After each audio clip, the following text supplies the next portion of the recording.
कभी उसके गाल पर भी हाथ फेर लिया करो माँ, आज तेरे हाथ की मुझे दाल खाना है, बहुत दिन हो गए माँ, मुझे याद आ रहा है।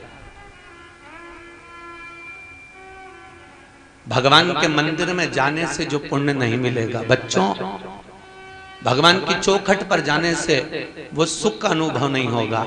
एक बार बूढ़े माता पिता से प्रेम की वाणी बोलकर देखना, इतनी दुआ मिलेगी रे, इतनी दुआ कि जिंदगी सवर जाएगी तुम्हारी। माता पिता कितने भी पक्षपाती हो, माता पिता कितने भी कपटी हो, कई कहते हैं हमारे माँ बाप कपट करते हैं, छोटे को प्रेम करते, बड़े को नहीं करते, बड़े को करते, मंझले को नहीं करते। तुम्हारे माता पिता कितने भी कपटी हो, कितने भी छली हो, कितने भी प्रपंची हो, फिर भी माँ ने अपने बच्चों को बराबर का दूध पिलाया है साहब। उस दूध का फर्ज अदा जरूर करना, अपने माता पिता का सम्मान जरूर करना। धन नहीं चाहिए, प्रेम दीजिए साहब, बहुत प्रेम दो। वो रिटायरमेंट के बाद भी काम करना पसंद करता है, घर में रहना नहीं। क्यों? क्योंकि उसको अच्छा नहीं लगता। रिटायरमेंट के बाद भी वो सोचता है कि मैं कहीं वर्क कर लूं, मैं काम कर लूं।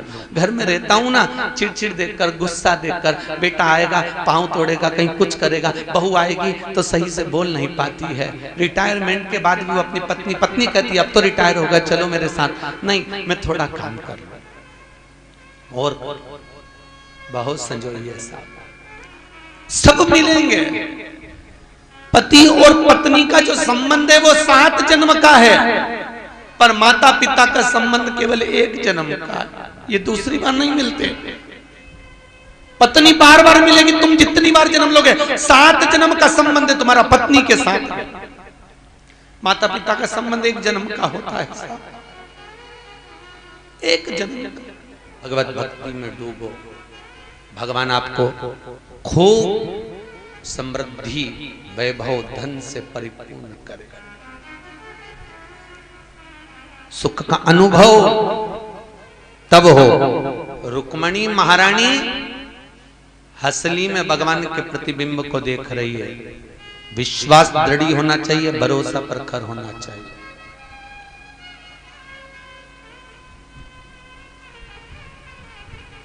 और जिस दिन तुम्हारा विश्वास प्रखर हो गया, उस दिन भगवान मिल गया, उस दिन परमात्मा मिलेगा। फिर देरी नहीं होगी, उसके मिलने में फिर कुछ देरी नहीं, मिल सकता है। रुक्मणी को भगवान ले गए, रुक्मा बाहु की 5 चोटी कर दी। 5 चोटी कर कर इसलिए छोड़ा क्योंकि तुम पंचम इंद्रियों में डूबे हुए, भोग और विलास में डूबे हुए हो, काम वासना में डूबे हुए हो, तृष्णा और लोभ में डूबे हुए हो। इससे परित हो जाओ। जब इससे निकलोगे तब भगवान मिल सकता है। निकले, रुक्मणी जी द्वारका में पहुंची। सुंदर रुक्मणी जी का मंगल विवाह द्वारकापुरी में हुआ। द्वारका के राजा भगवान कृष्ण रुक्मणी के साथ में विराजमान हुए। सत्यजीत ने भगवान पर चोरी का इल्जाम लगाया। भगवान मणि ढूंढने के लिए गए। जामंत की कन्या जामंती के साथ भगवान का विवाह हुआ। मणि लाकर सत्यजीत को दी। सत्यजीत ने वो मणि भगवान को दी। सत्यभामा का विवाह भगवान कृष्ण के साथ कर दिया।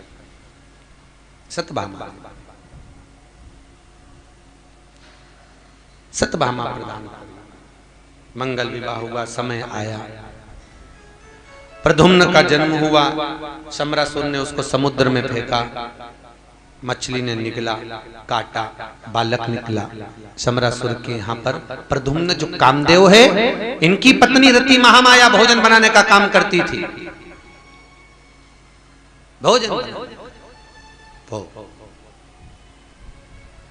भोजन बनाने का जो कर्म कर रही थी,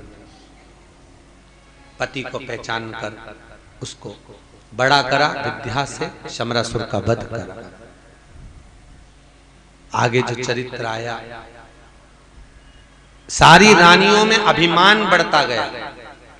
इसलिए शायद श्रीमद् भागवत कथा में लिखा कि भगवान कृष्ण जब गौलोक धाम को गए, भगवान कृष्ण जब गौलोक धाम को जाते हैं, भगवान कृष्ण के पूरे द्वारकापुरवासी भगवान के साथ में गए, पर 16,108 रानियां नहीं गई। वो सब यहीं की यहीं रह गई, सब यहीं। 16,108 रानियां यही भगवान कह रहे हैं। 16,108 रानियों का उद्धार तब होगा जब ये श्रीमद् भागवत कथा श्रवण करेंगे। भागवत कथा को सुनते सुनते सुनते सुनते भगवान कृष्ण ने जब उद्धव जी को भेजा था तो गोवर्धन के नजदीक में कुसुम सरोवर के पास में उद्धव मंदिर में, जहां पर आप लोग कभी जाएं तो दर्शन करें, उस पावन स्थान पर उद्धव जी महाराज ने भगवान कृष्ण की रानियों को कथा सुनाई और रानियां गोलोक धाम को कथा का रसपान सुख महाराज। आगे वर्णन आया, जरासंध को ललकारा भीम और अर्जुन। जरासंध, दुर्योधन और भीम ये मल्लाह युद्ध के प्रखर योद्धा हैं। बोलो राधे। प्रखर योद्धा हैं मल्लाह युद्ध के। जरासंध, दुर्योधन और भीम मल्लाह युद्ध के प्रखर योद्धा, प्रबल योद्धा।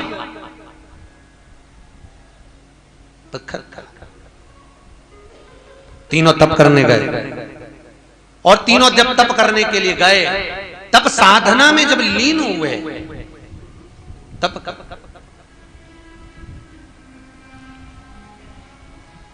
इतने में भीम को भूख लग गई और भीम भोजन करने गए। भीम भोजन करने गया तो जरासंध और दुर्योधन तप कर रहे थे। शंकर भगवान प्रकट हो गए, मांगो क्या चाहिए, बोलो क्या दिया जाए। जरासंध और दुर्योधन ने कहा हमको 10-10 हजार हाथियों का बल प्रदान कर दो। दोनों को तथास्तु कह दिया भगवान। 10-10 हजार हाथियों का बल दिया है। 10-10। अब इतने में जरासंध और दुर्योधन दोनों निकल कर जा रहे थे। दोनों को हंसी आ गई। दोनों ने कहा बताओ इस खबड्डे को देखो तो सर ये खाने में रह गया और हमें को बर मिल गया। भीम को बड़ा बुरा लगा। भीम ने भोजन छोड़ा, तप करने बैठ गए। अब भीम ने तप करा तो शंकर जी का नहीं करा, भीम ने तप करा तो पार्वती जी का करा। और माँ जगत जननी प्रकट हुई। माँ ने कहा मांग भीम तुझको क्या चाहिए। भीम ने कहा माँ मैं आपका पुत्र हूँ, आपसे कुछ मांगूंगा नहीं, बस मेरे मन की दशा को पहचान जाओ और मुझे क्या चाहिए वो दे दो। पार्वती जी ने ध्यान लगाकर देखा शंकर जी ने क्या दिया था तो कि 10,000 हाथी का बल। पार्वती जी बोलती है भीम मैं तुझे 20,000 हाथी का बल प्रदान करती हूं। भीम ने कहा नहीं चाहिए, चाहिए ही नहीं, तुम तो रखो तुम्हारे पास में, हमको तो जो हमारे मन की दशा है वो जानो। माँ तो तुझे चाहिए क्या, तू बोलना। नहीं मैं मांगूंगा नहीं, बस तुम मेरे मन की दशा पहचान जाओ। पार्वती ने सरस्वती को बुलाया, सरस्वती बताओ ये भीम को क्या चाहिए। माता सरस्वती ने मनोदशा को निकाल कर कहा भीम को जो चाहिए था पार्वती को बताया। पार्वती ने वर दिया भीम मैं तुझे वर प्रदान करती हूं कि जरासंध और दुर्योधन मरेंगे तो तेरे हाथ से मरेंगे। भीम ने कहा कुछ भी नहीं चाहिए, हो गया काम, अब कुछ नहीं चाहिए। पूरी कथा उठाकर देख लीजिए। जरासंध मरा तो भीम के हाथ से और दुर्योधन मरा तो भीम के हाथ से, दोनों मरे। अब कुछ नहीं चाहिए, हो गया मेरा काम। जरासंध को बीच में से फाड़ दिया, फिर जुड़ गया, फिर फाड़ा, फिर जुड़ा, भाग विभाजित कर कर फेंका। भाग विभाजित हुए, प्राण छूट गए। जरासंध के प्राण छूटे,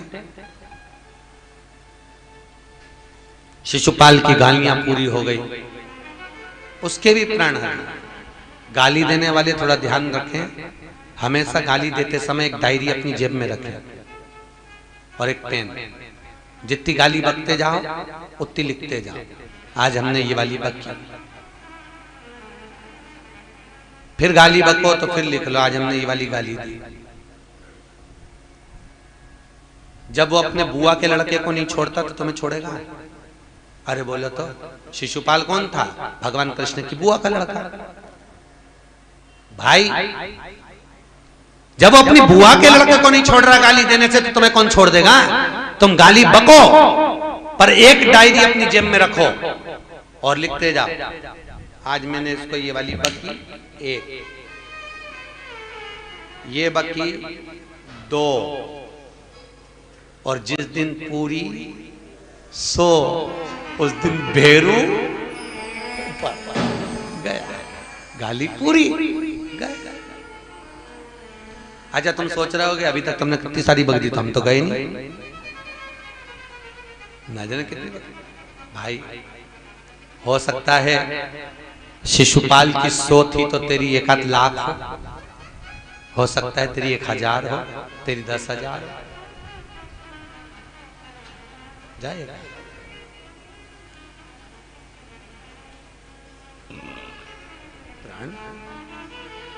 शिशुपाल गालियां बकता रहा, उसके प्राणों को हर लिया।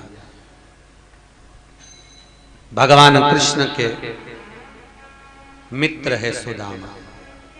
गरीब है कि अमीर? बोलो जम के, अमीर। सुदामा गरीब नहीं है।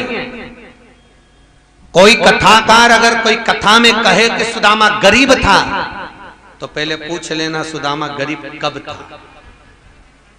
भागवत कहती है जिसके पास राम और कृष्ण नाम की दौलत होती है वह दुनिया में कभी गरीब नहीं हो सकता। करोड़ों में खेल रहा है।